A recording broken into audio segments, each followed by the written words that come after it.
Before I begin, I request that anyone who watches this video downloads it. In the event it is fraudulently removed from YouTube or any other video hosting website, it will make life much easier to have multiple copies available for re-upload.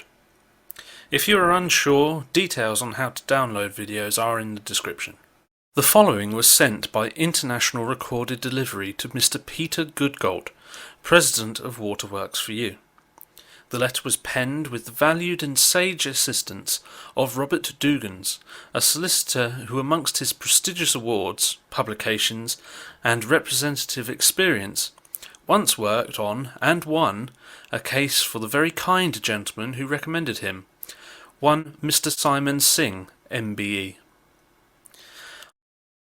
I publicly offer my thanks to these gentlemen and the other persons working behind the scenes who wish for now to remain anonymous. Without their support and the support of my subscribers, this protracted confrontation would have been a much harder challenge. Under the advice of Mr Dougans, I am making this letter public. 28th of March, 2011. Peter Goodgold, President, Waterworks4u, Company Address.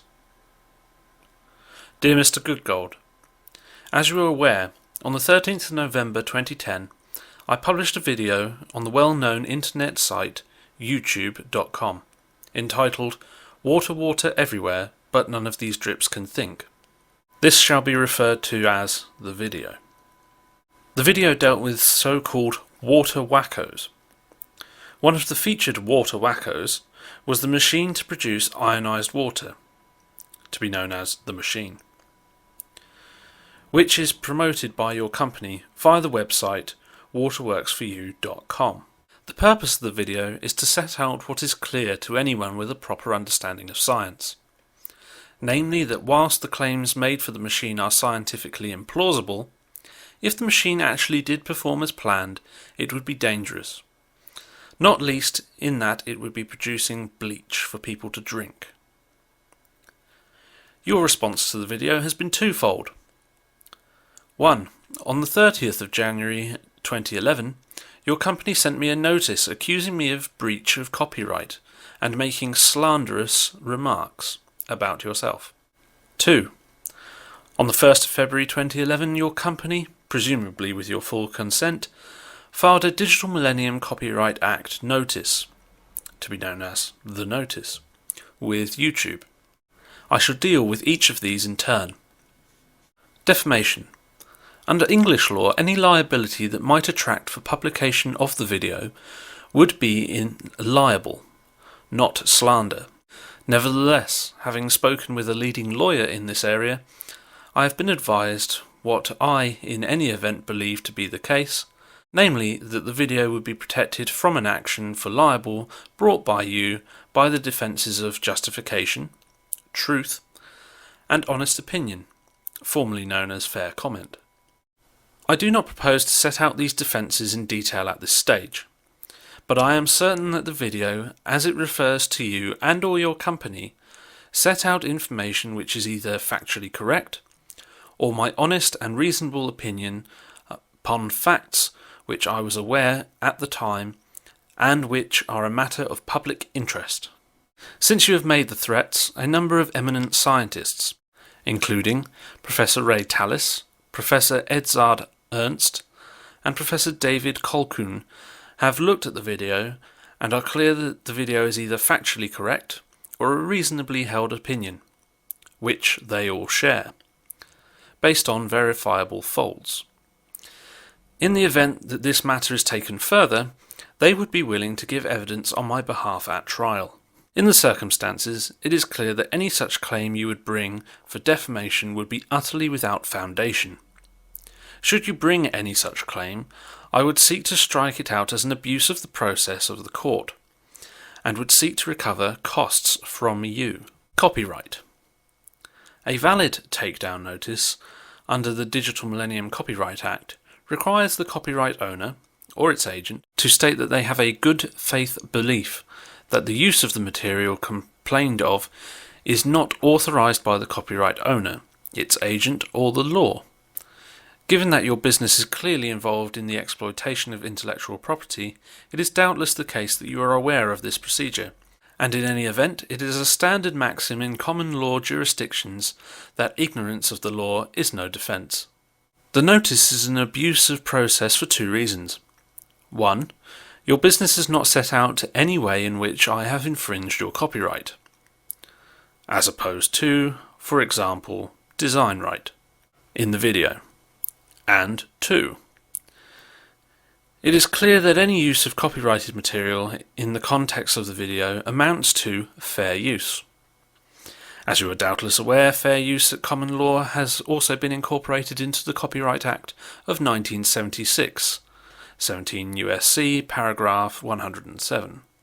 This provides that the fair use of a copyrighted work, including such use by reproduction or phonorecords, or any other means specified by that section for purposes such as criticism, comment, news reporting, teaching, including multiple copies for classroom use, scholarship, or research, is not an infringement of copyright. In determining whether the use of a work in any particular case is fair use, the factors to be considered shall include 1. The purpose and character of use, including whether such use is of a commercial nature or is for non-profit educational purposes. 2. The nature of the copyrighted work. 3. The amount and substantiality of the portion used in relation to the copyrighted work as a whole. And 4. The effect of the use upon the potential market for or value of the copyrighted work. This matter has, of course, been considered by the Supreme Court of the United States in the case of Campbell v. Acuff, Rose Music Incorporated. I invite you to consider the decision of Justice Santerre in the case, which explains the scope of the doctrine of fair use.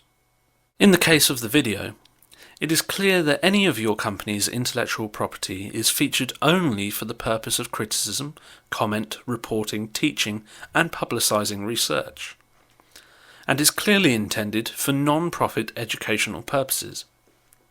There is no attempt to market a similar or competing product to the machine, and the only adverse effect upon the market value of your company's intellectual property would be to reduce it on the grounds that it was proven not to work. In the circumstances, it is clear that your use of the notice is not to protect your investment in intellectual property, but instead is to suppress legitimate criticism of the machine and other products. Such actions are well defined in US law as a strategic lawsuit against the public participation, a so-called SLAP. And unless and in the event any proceedings are brought against me in the United States, I shall rely upon these lines of authority in my defence. I shall also see sanctions against your company and any lawyers representing you in accordance with these authorities. Furthermore, your actions are actionable in England under the Prevention of Harassment Act. Unless I receive an apology from you for calling me a slanderer, and in particular if you seek to make further baseless threats against me, I will have no option but to consider taking this further. For the avoidance of doubt, all my rights are fully reserved.